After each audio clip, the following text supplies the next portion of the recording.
It is not uncommon to have questions about what goes on inside the mind of someone who inflicts abuse on their own children. When we hear about cases like that of Ruby Franke, the so-called Pleasant Grove mom, you can't help but wonder how could anyone mistreat their own child in such a horrible way. In this video, we want to take a closer look at Ruby Franke and try to get inside her mind to better understand how she believed she was justified in her actions and how she used manipulation and control to cover up her abuse. So if you are ready to take a deep dive into the dark psychology of one of the most notorious parents of our time, then keep watching. But please remember that it is not okay to harm children in any way, shape, or form.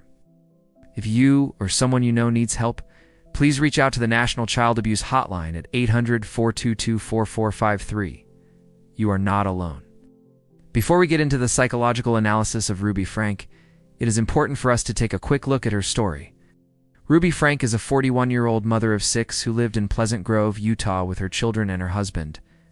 She gained notoriety when videos of her disciplining her children in unusual ways started appearing online. In the videos, Ruby could be seen yelling at her children, restricting their food intake, and forcing them to sleep in uncomfortable positions. She also forced her children to do hard labor and denied them basic hygiene. Despite the disturbing nature of the videos, Ruby continued to post them online and even started a blog where she shared her parenting techniques with other mothers.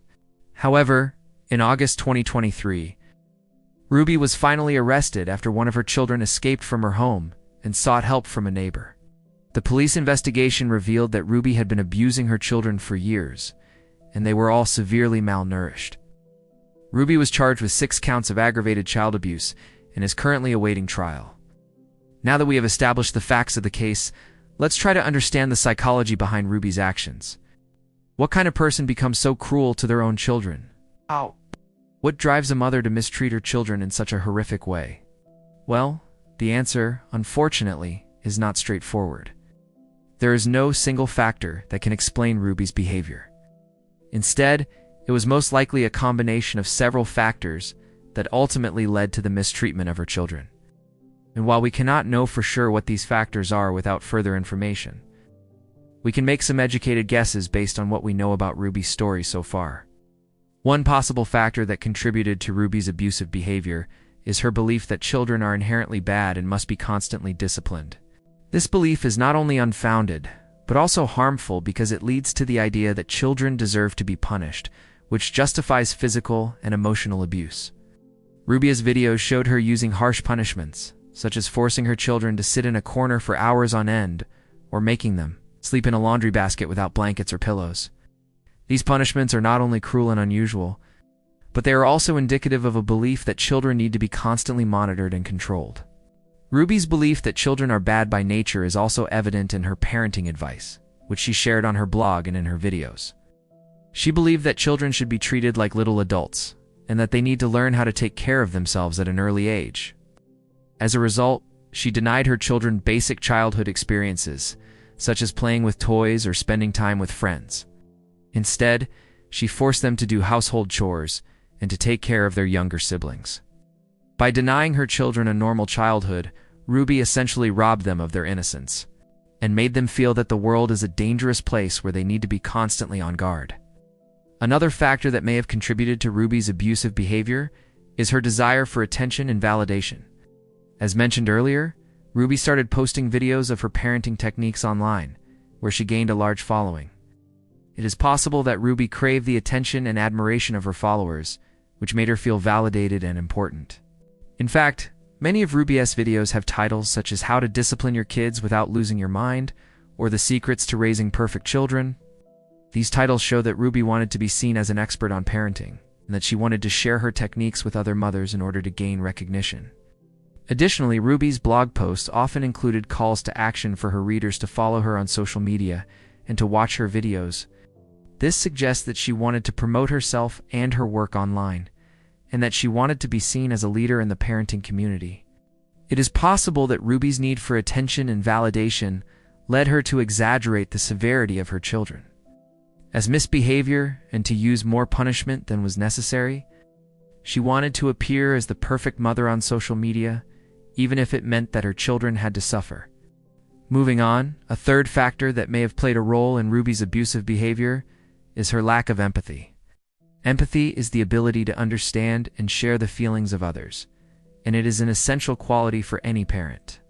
Without empathy, parents may not be able to understand their children's needs and may not feel bad when they cause them pain. In Ruby's case, her lack of empathy may have stemmed from her belief that children are bad by nature.